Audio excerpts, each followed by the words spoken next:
안녕하세요, 이현입니다. 생각해보면 어릴 때 저는 좀 특이한 게 있었는데요. 카카오톡 프로필 사진에 제 얼굴을 안 했었어요.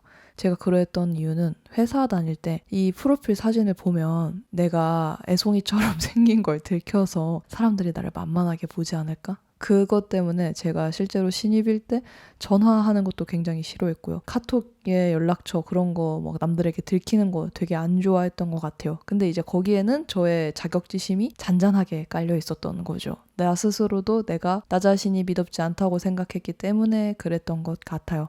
이제 유튜버가 되고 나서야 이제 제가 프로필을 바꾸게 됐는데요. 그 다음에도 사실 저 자신을 믿기는 어려웠거든요. 일단은 유튜버로 제대로 안 살아봤잖아요. 그리고 주변에 유튜버 지인도 없었고 이래서 이게 내 길이 맞는 걸까? 내가 이거를 잘할 수 있을까? 그런 의심도 있었고요. 그렇기 때문에 잘 다니던 회사를 때려치우는 것도 조언자가 없는 길을 걷는 거 전부 다 저에게는 너무나 두려운 일이었던 것 같아요. 그때 저에게 필요한 건 다름이 아니라 나 자신에 대한 믿음이었는데요. 내가 항상 옳다, 그리고 틀리지 않을 거다라는 믿음이 아니라 내가 틀리더라도 다시 일어날 수 있을까? 그리고 내가 거기서 무언가를 배우고 또 성장하면서 나아갈 수 있을까? 하는 그런 믿음이었던 것 같아요. 근데 제가 항상 불안했음에도 그 얄팍한 믿음 하나를 아주 작게나마 간직한 채 지금까지 걸어왔거든요. 그래서 신기하게도 이제는 제가 종종 이런 질문들을 받아요.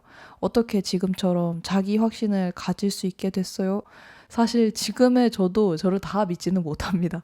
그래도 전보다는 저 자신을 좀 믿고 있고 알고 있고 그리고 덜 흔들리는 것 같아요. 일단 저는 고작 만 나이로 31살인데요. 이렇게 믿음을 만들어 나가는 과정 중이라는 생각이 들거든요. 평범했던 제가 지금처럼 책을 쓰고 영상을 300개나 만들고 유튜브를 6년이나 해올 수 있도록 스스로를 믿기 위해 했던 혹은 믿음직스러운 제가 되기 위해 했던 노력들에 대해서 이야기를 해보려고 합니다. 첫 번째는 기록인데요. 이동진 작가님을 제가 정말 좋아하는데 이런 이야기를 하시더라고요. 어휘력이 중요한 이유가 단어를 통해서 우리가 인식하는 것이 확장된다고 해요. 근데 저는 진짜 그 말이 맞다고 생각하거든요. 그래서 제가 어떤 불안을 안고 있을 때 저는 거기에 오히려 이름을 붙이거나 이름을 붙이지 않는 방식을 택해요. 이름을 붙이는 이유는 그게 내가 생각하는 것만큼 두렵지 않다는 거를 눈으로 확인하거나 측량하기 위해서고, 이름을 붙이지 않는 것은 그거를 이름 붙임으로써 가끔은 더 두려운 것일 수도 있거든요. 예를 들면 제가 힘든 걸 우울증 내지는 슬럼프라고 이름 붙이는 순간 진짜 제가 우울증이나 슬럼프가 더 강해지는 것 같더라고요.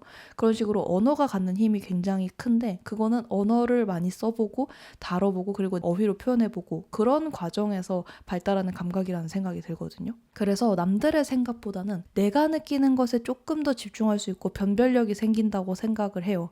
사실 우리나라는 굉장히 빠르게 성장한 나라잖아요. 그럴 수 있었던 게 어떤 효율적인 방법을 사람들에게 다 이야기를 해서 모두가 그거를 하게 해서 최대의 극강의 효율을 찾다 보니 지금과 같은 모습이 된 것 같은데, 모두가 그게 가장 최선의 효율이거나 정답인 건 아니잖아요. 그리고 효율적인 삶만이 옳은 것도 아니고요. 예를 들면 제가 지금 하고 있는 거, 그림 그리기, 말하기, 글쓰기, 진짜 비효율적이고 당장 돈도 안 되는 것들이거든요. 근데 이것이 저는 저에게 가장 맞는 일이고 저에겐 지금 생계를 책임지는 직업이란 말이죠. 그러니까 그런 사람도 있을 수 있는 거예요. 내가 어떤 사람인지를 들여다봐야지. 그리고 내가 그거를 기록을 하고 그게 경험이 되고 패턴이 되고 그 안에서 나를 발견을 하다 보면 나는 이거를 해도 되는구나. 이게 나에게 맞구나 하는 믿음이 생기거든요. 그게 나라는 사람이 어떤 삶을 선택할지에 대한 근거가 돼요. 근데 그런 근거가 있어야 자신을 믿을 수 있다는 생각이 듭니다. 나 자신에 대해서 많이 사유를 한다는 게 일상적인 사색이나 남들이 나에게 말해주는 것에 그쳐서는 안 되고 어느 정도 진짜 실질적인 노력. 예를 들면 건강하자 한 다음에 그냥 다짐만으로 되는 게 아니라 식단이라든가 운동 뭐 이런 거를 해야 되는 거잖아요. 그것처럼 나를 알아야겠다라는 다짐만 하지 말고 진짜로 내가 어떤지 기록을 하고 그거를 언어로 포착하고 표현해보는 연습을 하라는 거죠. 그리고 그 표현의 과정에서도 내가 굉장히 많이 반복하는 말들이 있습니다. 그런 게 또 내가 어떤 사람인지를 말해주거든요. 저는 어쩌다 보니 유튜브 영상으로 저의 생각들을 기록하다 보니까 저 자신을 더 다양한 방법으로 남겨둘 수 있게 됐는데요. 목소리 톤이나 혹은 글씨체 이런 거에도 자신이 많이 드러납니다. 그래서 어떤 형식으로든 기록을 해서 내가 어떤 생각을 하는지 그리고 내가 어떤 사람인지에 대한 다양하고 풍부한 사례를 확인하고 그래도 좀 가능성 있는 근거들로 잘 수집해 두시길 바랍니다. 그리고 이제 두 번째로는요, 솔직하게 말하기인데요. 솔직하게 말하는 것이 나 자신을 믿는데 무슨 도움이 될까라는 생각이 드실 텐데요. 사실 솔직한 다음에 주어지는 그 보상 덕분에 그런 게 가능해지는 것 같아요. 일단은 제가 별로 안 좋아하는 콘텐츠나 글에 대해서 먼저 좀 이야기 드리고 싶은데요. 누구나 할 수 있는 말, 혹은 누구에게나 적용되는 말, 그냥 막연히 있어 보이려고 감정을 짜는 그런 말들 있잖아요. 제가 항상 내 유튜브가 진짜 그렇게 되면 안 되는데 하면서 그 걱정을 제일 많이 하거든요. 근데 제가 생각했을 때 제 말이 누구나 할 수 있는 말이기는 해요. 누구나 이런 감정을 느끼니까. 근데 저는 최소한 제가 겪지 않았던 일은 이야기를 하지 않으려고 하거든요. 그렇게 저는 두루뭉술하고 정체가 없는 무언가보다는 못생겼더라도 실제적으로 존재하는 현실적인 것들을 좋아하는데요. 우리가 그런 거를 추구하다 보면 좀 거짓말을 덜하게 됩니다. 거짓말을 덜하게 됐을 때 어떤 것이 있느냐. 내가 나 자신을 속이는 일도 조금은 줄어든다는 거죠.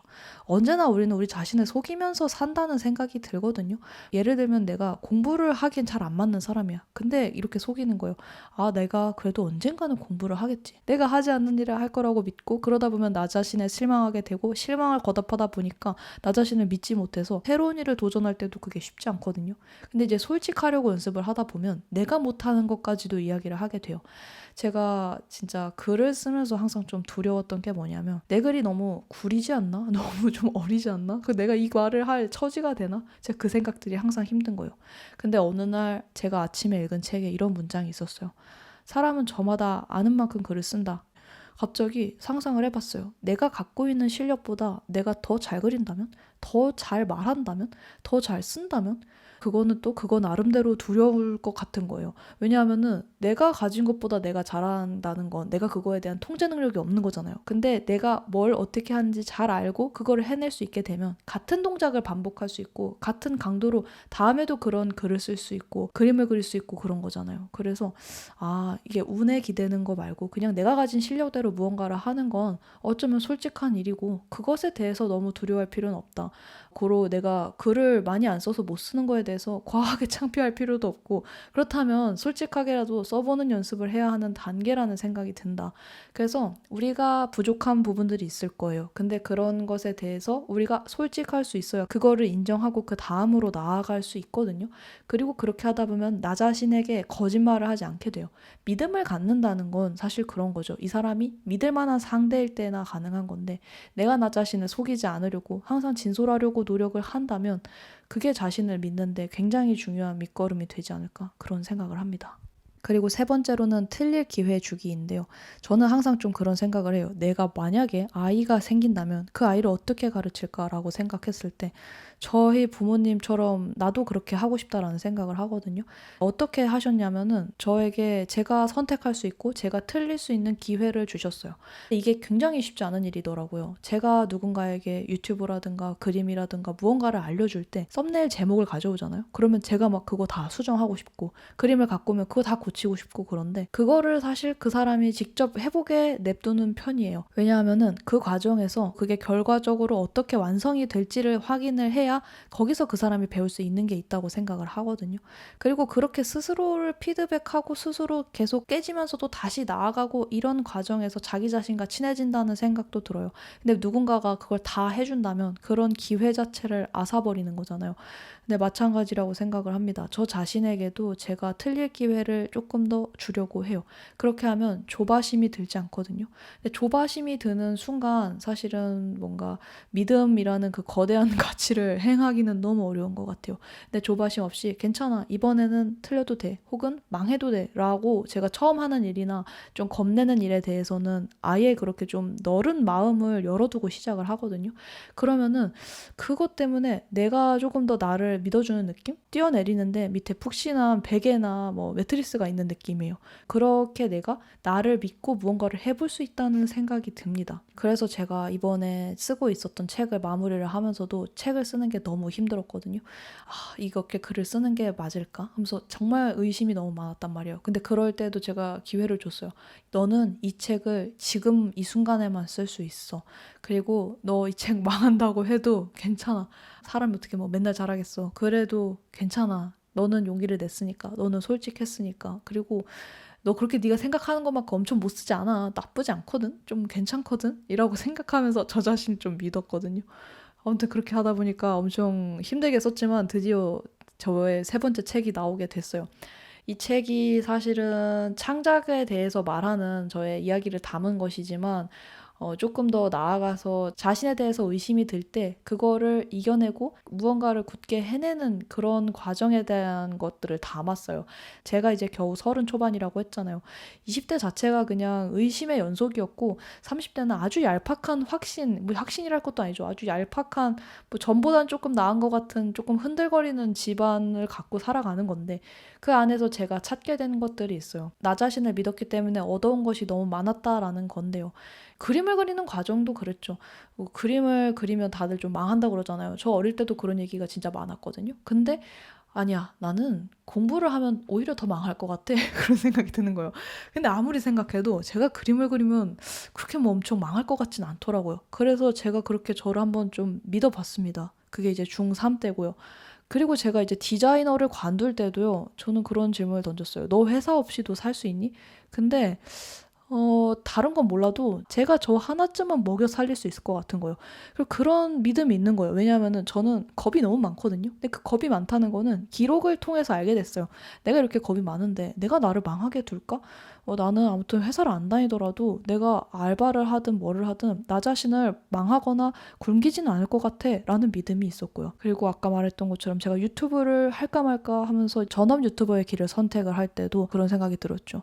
이게 뭔가 지나고 봐서 내가 그때 참 유튜브 잘했었는데 그때 회사 다니느라고 그걸 제대로 못했네 하면은 진짜 너무 평생 후회가 될 것 같은 거예요. 그래서 다시 회사에 돌아가도 괜찮아. 나는 그거 하나도 안 쪽팔려. 그리고 나는 그런 용기가 있고 아직 젊어. 20대니까 나오자 하면서 20대 마지막에 회사를 나올 수가 있었거든요. 그렇게 나 자신을 믿어나갔던 과정 그리고 어떻게 그렇게 할 수 있었는지 조금 불안한 청춘들에게 이 책이 잘 읽힐 것 같아요.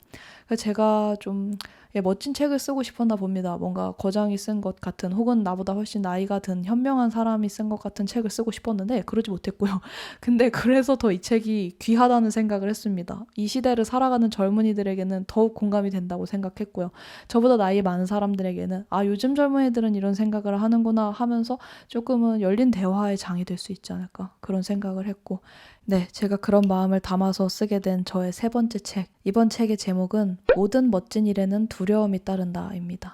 제가 진짜 언제나 하는 일들에 겁이 많았거든요. 의심도 많았고 두려움도 많았고. 근데 그 모든 게 해놓고 보면 진짜 멋진 일들은 그렇게 하기 전부터 좀 괜히 겁나고 두렵더라고요.